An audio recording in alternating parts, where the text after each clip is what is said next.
Yelele. Alléluia. Que tous ceux qui respirent louent le Seigneur Jésus-Christ de Nazareth. Soyez bénis dans le nom précieux et puissant de notre Seigneur Jésus-Christ, le Dieu vivant, le Dieu admirable et le Dieu glorieux. Mesdames, Mesdemoiselles, Messieurs, frères et sœurs dans le Seigneur, et chers amis téléspectateurs, vous faites bien de vous connecter sur l'Ange de Nazareth. L'Ange de Nazareth, c'est votre émission de révolution spirituelle, de réflexion stratégique et surtout de déclarations prophétiques dans le but de restaurer la présence glorieuse de Dieu dans les vies, dans les familles et dans les églises. Nous sommes très contents et très heureux de vous savoir de plus en plus nombreux pour nous écouter tous les mardis de 14h15, les jeudis de 14h15, les mercredis à 21h et les vendredis à 20h. En tout cas, le plaisir est pour nous, le plaisir renouvelé de vous voir tous les mercredis, jeudis, vendredis à 5h du matin. Je suis le docteur Dieunedor Kamdem Nunga, encore appelé le Bishop George Ido, président des églises et cathédrales de la foi dans le monde et de la mission royale Ange de Nazareth, cathédrale de la foi d'Abidjan. Bonne nouvelle, eh bien, c'est que nous annonçons des programmes exceptionnels par rapport à ce mois. Nous croyons que Dieu va faire des choses. S'il vous plaît, consultez notre page Facebook, Mission Royale Ange de Nazareth, c'est la page de Facebook. Vous allez avoir toutes les informations nécessaires, ou alors la page Docteur Dieunedor Kamdem Nunga. Le plaisir est renouvelé et je vous prends juste derrière ceci. J'ai posé la question au Seigneur, mais pourquoi tu guéris différemment? Il dit, je guéris selon la source du problème. Si la maladie était venue par une parole négative, je prononce une parole positive. Si la maladie était venue parce qu'on avait trafiqué les choses sur la terre, j'utilise la terre et je ramène les yeux. Si la maladie est venue parce qu'on avait volé dans les eaux, j'utilise l'eau et je baisse. Frère, apprenons la bataille spirituelle. N'oublie pas, sois notre invité ce mercredi à midi. Ou alors, ce vendredi à 19h, et pourquoi pas finir la semaine en beauté avec nous ce dimanche à partir de 17h. C'était le Bishop George Ido, Docteur Dieunedor Kamdem, à votre service. L'Ange de Nazareth a été créé pour vous bénir. Ma vie est pareille à l'aigle qui éveille sur sa couvée. Bien-aimé dans le Seigneur, le message que tu vas écouter aujourd'hui est probablement l'un des messages les plus dangereux de notre ère. Pour la simple raison que nous allons faire un décryptage prophétique et biblique de ce qui se passe aujourd'hui et qui justifie l'état lamentable de l'Église. Je prêche sur le thème I-Kabot. I-Kabot. Ouvrons nos Bibles dans le livre de 1 Samuel, le chapitre 4, le verset 21 et 22. 1 Samuel, chapitre 4, le verset 21 et 22. Elle appela le garçon I-Kabot en disant, la gloire est bannie d'Israël. C'était à cause de la prise de l'arche de Dieu et à cause de son beau-père et de son mari. Elle dit, la gloire est bannie d'Israël car l'arche de Dieu est prise. Le passage que nous venons de lire est tiré du livre de 1 Samuel. Samuel est considéré comme l'un des prophètes qui a fait la transition de la monocratie, de la théocratie, autant pour moi, à la monarchie. C'est-à-dire que du règne où Dieu était roi en Israël et Dieu assurait et régnait au travers des prophètes, il est passé au fait où il établit Saül, David et le reste. Le peuple d'Israël devient un roi, un peuple comme les autres nations. Samuel va dans cette transition et le livre de Samuel va dans la continuité du livre de Juges et du livre de Ruth. En fait, 1 Samuel, 2 Samuel, 1 roi, 2 rois, 1 chronique et 2 chroniques. Dans la Bible, dans l'Ancien Testament et dans les temps, était d'abord un seul et même livre. Mais vu la longueur de ces chapitres, on a différencié 1 Samuel, 2 Samuel, 1 roi, 2 rois et 1 chronique, 2 chroniques. Aujourd'hui, j'aimerais attirer votre attention sur le contexte même de ce passage afin que nous puissions décrypter occulter la notion de Ichabod. La Bible dit que c'était à cette époque où, en réalité, il y avait un homme appelé Élie. Il était juge en Israël et c'est lui qui exerçait la justice et la sacrifitude et même le prophétique au sein du peuple de Dieu. C'est lui qui était le juge. Il fait partie probablement du dernier juge que nous avons eu dans l'Écriture avant Samuel. La Bible dit qu'il avait 2 fils, Ophni et Phiné. Mais les 2 fils étaient des vauriens devant l'Éternel. C'est la tragédie d'aujourd'hui d'avoir des hommes et des femmes qui sont de Dieu, qui marchent avec Dieu, qui craignent Dieu. Mais quand tu regardes les enfants, ils sont capables de battre Madonna sur son propre terrain. Ils sont capables de battre Jay-Z et toutes sortes de pornographes et d'abominables sectaires de nos jours. C'est incroyable et abominable de servir Dieu et d'avoir sa progéniture ne pas représenter cela. Comment je peux être un pasteur, un homme de Dieu, un bishop? J'essaie Dieu, je prêche aux autres et mon enfant passe son temps dans les boîtes de nuit et mon enfant est la prostituée du quartier. Alors il y a un problème quelque part. Mon enfant passe le temps à avoir 2, 3 enfants de 2, 3 pères différents. Bientôt il sera commissaire 5 étoiles. Mais ce qui est intéressant dans cette histoire, c'est qu'Élie ne va pas réprimander ses enfants. L'attitude et la vie nauséabonde, l'attitude et la vie pécheresse de ses enfants vont faire en sorte qu'Élie, au lieu de se lever et de pratiquer la rectitude spirituelle, va tolérer le péché de ses enfants comme quoi ce sont ses enfants. Dieu, fâché et furieux, va réprimander le prophète Élie, le juge Élie, le sacrificateur Élie, quel que soit le nom et le titre que vous lui donnerez, et va lui dire, je suis fâché de toi parce que non seulement tu as rétrogradé, mais tu amènes tes enfants ne suivent pas la voie que j'avais prévue. Ils vont jusqu'à sacrifier, jusqu'à, que dis-je, quel est le thème utilisé? Ils vont jusqu'à pervertir mon offrande. Quand le peuple venait présenter les offrandes à l'Éternel, ils prenaient la fourchette à 3 dames, mettaient à l'intérieur et prenaient les gros morceaux qui étaient réservés uniquement à l'Éternel et ils mettaient dans leur bouche. Et quand on leur parlait, ils disaient que non, je suis l'enfant du bishop, je suis l'enfant du patriarche, vous pouvez me faire quoi? C'est mon père qui bénit, c'est mon père qui maudit, je ne peux rien. Et Dieu était furieux. Frères et sœurs dans le Seigneur, nous vivons un temps où aujourd'hui, l'éducation ne permet pas de corriger les enfants. Mais j'ai dit c'est faux, c'est diabolique. Si on t'a dit que c'est interdit de taper sur ton enfant, celui qui t'a dit ça est possédé d'au moins 83 démons. Pourquoi? Parce que la Bible est claire. Même Dieu qui est plus bon que tous les bonbons possibles a dit qu'il est l'Éternel qui reprend et châtie ceux qu'il aime. Dieu est un Dieu qui reprend et châtie ceux qu'il aime. Il n'y a eu que 2 fils de David qui se sont rebellés contre lui. Il y avait Adonijah et Absalom. Or, l'ironie du sort, c'est que ce sont les 2 seuls fils de David que David n'avait jamais reprimandé. David n'avait jamais dit, que fais-tu? Comme quoi, lorsque tu ne réprimandes pas un enfant, cet enfant est un potentiel rebelle que tu formes. Quand tu ne réprimandes pas un enfant, quand tu ne disciplines pas un enfant, tu es en train de former un rebelle potentiel. Élie ne réprimandait pas ses fils, Ophni et Phiné. Nous avons malheureusement aujourd'hui, pendant que le culte commence, les enfants des hommes de Dieu qui sont dehors en train de jouer, alors que le culte a déjà commencé. Pendant l'adoration, ils sont sur leur téléphone. C'est une abomination aux yeux de l'Éternel. Mais ce n'est pas là mon message. Ce qui est intéressant, c'est que la Bible dit au chapitre 3, le verset 1, le jeune Samuel était au service de l'Éternel auprès d'Élie.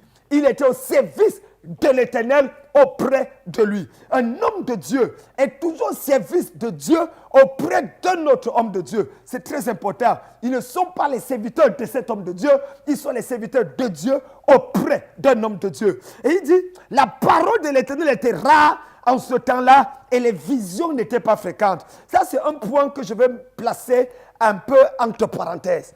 Parce que la Bible dit, la parole de l'Éternel était rare et les visions n'étaient pas fréquentes. Ça veut dire quoi? Ça veut dire l'abondance des visions est directement liée à l'abondance de la prédication et de l'enseignement de la parole. Quand la parole de Dieu est abondante, les visions doivent être abondantes. Quand la parole de Dieu est rare, les visions doivent être rares. D'où ma question. D'où viennent ces visions, ces voyances, en l'absence, en la présence de la rareté de la parole? Comment on peut venir à l'église et on commence à dire, je vois, tu es ici, tu t'appelles tel, ton numéro de téléphone c'est tel. Pendant 2 heures de culte, tu passes ton temps à dire, à voir des choses dans la vie des gens, sans ouvrir la Bible et prêcher. La Bible dit, la parole de l'Éternel était rare en ce temps-là. Et parce que la parole de Dieu était rare, les visions n'étaient pas fréquentes. Toute vision, toute voyance qui n'est pas basée sur la parole de Dieu est démoniaque. Je vous le dis. Tout pasteur, bishop, voyant, prophète, qui voit et qui n'est pas assis dans le il est écrit, qui n'est pas assis dans la parole, qui n'est pas un exégète, un herméneutique de la parole, cette personne a plongé les mains quelque part. Je vous dis, lorsque les visions sont fréquentes, c'est parce que la parole est fréquente. Une vision de Dieu va naître toujours sur la base de la parole de Dieu. Et la Bible dit qu'à ce moment, Dieu va appeler Élie et va lui dire que voici ce qui se passe. Or, et c'est là où l'histoire devient intéressante. La Bible dit qu'Israël livra la guerre contre les Philistins.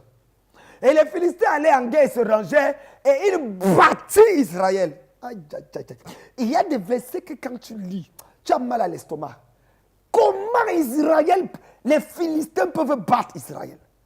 Frère, quand Dieu n'est plus présent dans ta vie, peu importe l'intelligence et la sagesse que tu as, tu iras de défaite en défaite.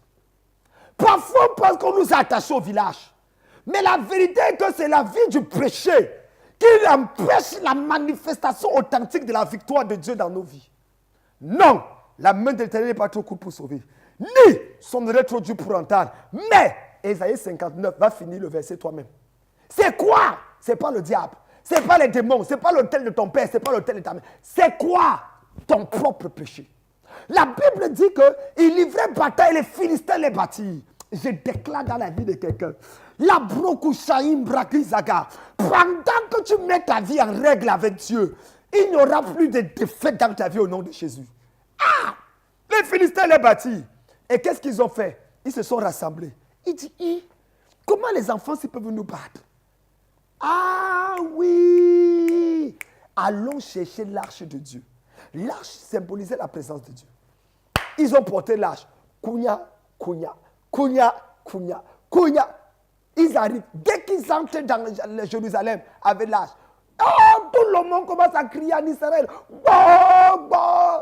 Et la clameur ébranle la terre. C'est écrit dans ta Bible. Les Philistins disent pourquoi les Israélites dansent comme ça? On dit mon frère, l'arche de Dieu est arrivée au milieu d'eux. Tous les Philistins commencent à dire on est fini. On est terminé. L'arche là est redoutable. On va fuyons seulement. Les Philistins disent non, essayons voir. Ils ont encore lutté contre Israël en présence de l'arche. Ils ont fouetté Israël. Ils ont tué Fini Ofni. Et ils ont pris l'arche. Ils sont partis avec. Le peuple est descendu dans... Frère, il y a une différence entre les symboles de la présence de Dieu et la présence authentique de Dieu. Ils avaient l'arche de Dieu qui symbolisait la présence de Dieu. Mais il n'y avait pas la présence de Dieu. Ce n'est pas parce qu'un temple a une croix que c'est une église. Il y a des temples qui ont des croix mais ce sont des mosquées. Ce sont les maisons des marabouts. Ce sont les maisons des charlatans et des féticheurs. Ce n'est pas parce qu'on a ouvert la Bible qu'un homme de Dieu arrête la Bible et commence à prêcher avec qu'automatiquement il est de Dieu. Je peux te parler de Dieu avec la Bible Thomson, grosse comme ce que j'ai là. Mais en réalité, Dieu n'est pas avec moi. Ce n'est pas les symboles qui font la présence de Dieu. Et je vais vous le prouver. L'arche était là. Mais Dieu n'était pas là. L'arche que Moïse a fait fabriquer, lorsque Aaron et ses serviteurs craignaient en entendant la présence de Dieu, où on voyait Dieu au milieu des deux chérubins, l'arche était présente, mais Dieu n'était pas présent. Il est possible d'aller dans un endroit où Dieu est supposé être et se rendre compte que Dieu y était. Il est possible d'aller dans un endroit où Dieu est supposé être et se rendre compte que Dieu y était. Il n'y est plus. Vous ne me le croyez pas? Joseph, Marie prennent Jésus et ils l'amènent au temple pour prier. Il marche avec Jésus. Arrivé au temple, ils finissent le culte, ils rentrent. La Bible dit que Jésus n'était pas avec eux quand ils rentraient. Les gars sont allés à l'église avec Dieu, ils sont rentrés sans Dieu. Quelle catastrophe. Ils sont allés à l'église avec la présence de Dieu, Jésus-Christ. Mais ils sont rentrés sans Jésus-Christ. Et la Bible dit qu'ils pensaient qu'il était avec les autres enfants. Au retour du temple, ils pensaient. C'est après avoir fait une certaine distance qu'ils se sont rendus compte que Dieu n'était pas avec eux. Que Jésus n'était pas avec eux. Et c'est quand ils se sont rendus compte qu'ils sont retournés dans le temple pour chercher Dieu. Il est possible, très possible, d'aller à l'église chercher Dieu, d'aller même avec un peu de Dieu et de sortir de l'église là sans Dieu. Parce qu'aujourd'hui, on a l'impression que les personnes qui nous éloignent de Dieu sont des gens qu'on trouve dans la maison de Dieu.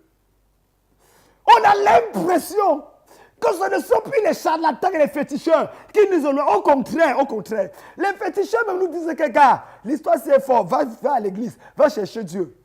Mais on a plutôt l'impression que ce sont les pasteurs, les prophètes, les bishops et les apôtres, les généraux de Dieu comme moi, qui éloignons le peuple de Dieu.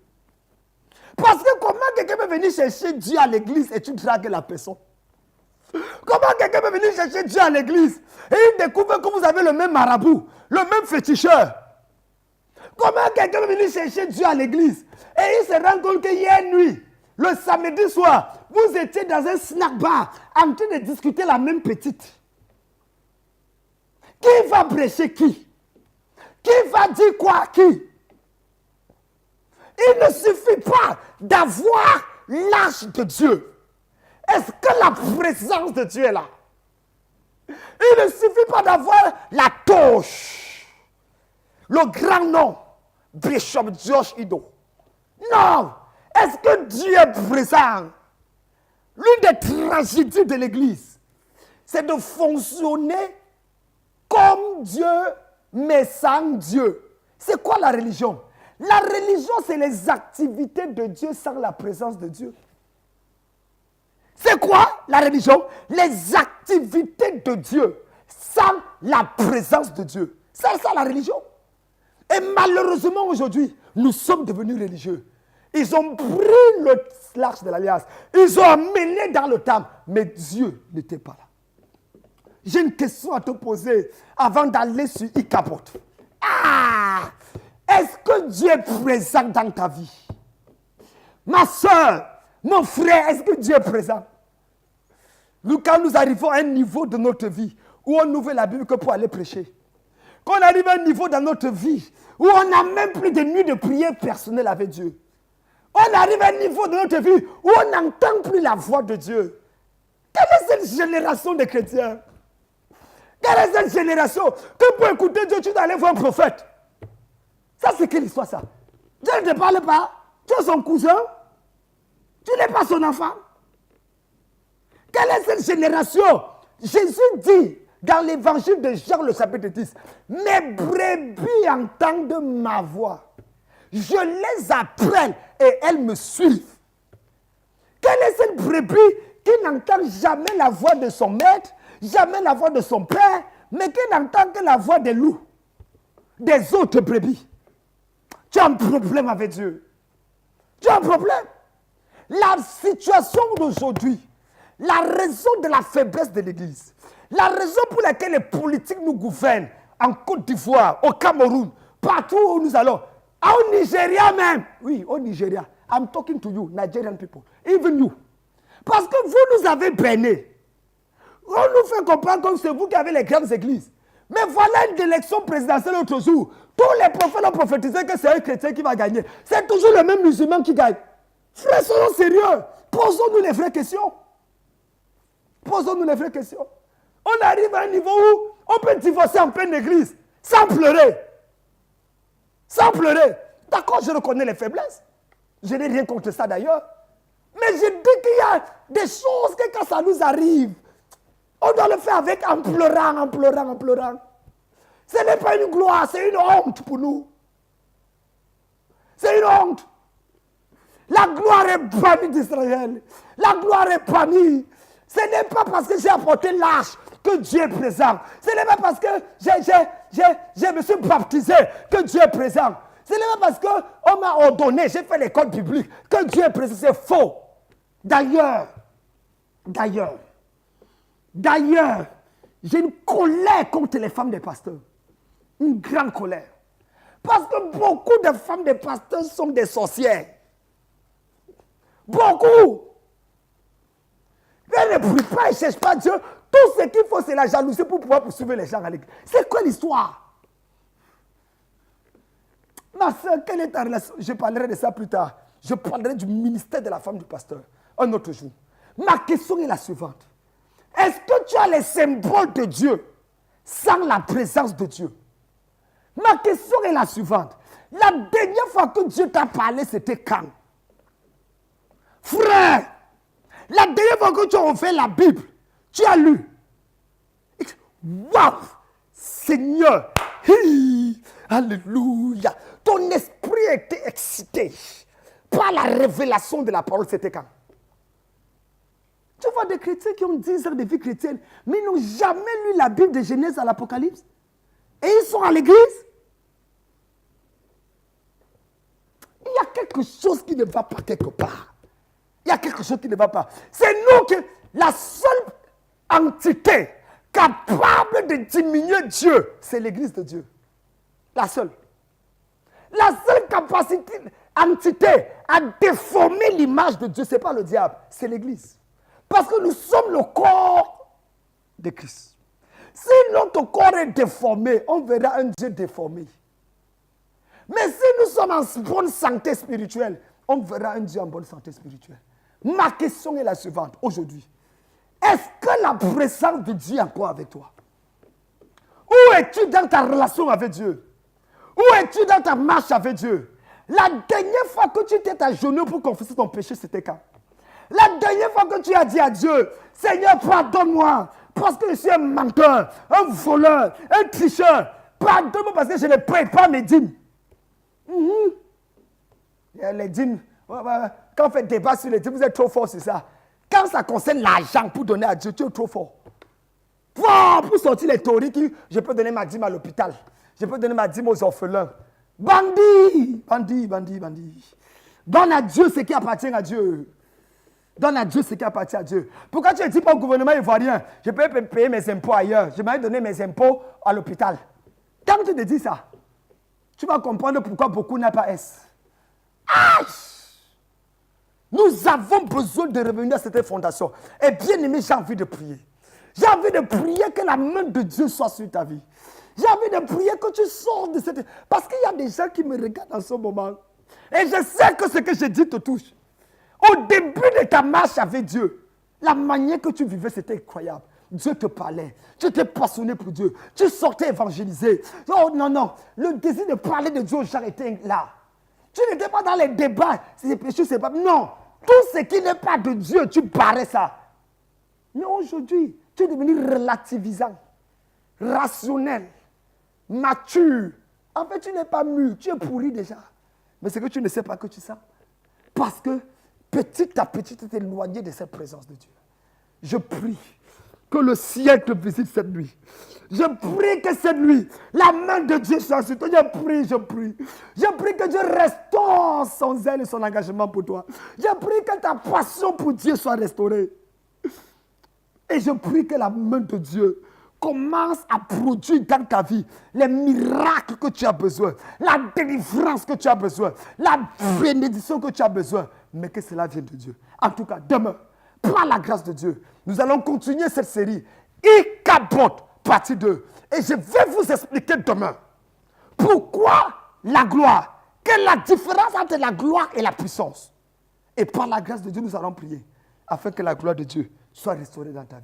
Ne manque pas et ne sois pas seul à suivre la suite de ce message. Que Dieu te bénisse. J'ai posé la question au Seigneur, mais pourquoi tu guéris différemment? Il dit, je guéris selon la source du problème. Si la maladie était venue par une parole négative, je prononce une parole positive. Si la maladie était venue parce qu'on avait trafiqué les choses sur la terre, j'utilise la terre et je ramène les yeux. Si la maladie est venue parce qu'on avait volé dans les eaux, j'utilise l'eau et je baisse. Frère, apprenons la bataille spirituelle. N'oublie pas, sois notre invité ce mercredi à midi Ou alors, ce vendredi à 19h, et pourquoi pas finir la semaine en beauté avec nous ce dimanche à partir de 17h. C'était le Bishop George Ido, docteur Geno de Caminum, à votre service. L'ange Nazareth est écrit pour vous bénir. Ma vie est pareille à l'aigle qui éveille sur sa couvée. Yelele. Alléluia. Que tous ceux qui respirent louent le Seigneur Jésus-Christ de Nazareth. On y va. L'Éternel conduit son peuple haut. Il n'y avait pas des dieux étrangers.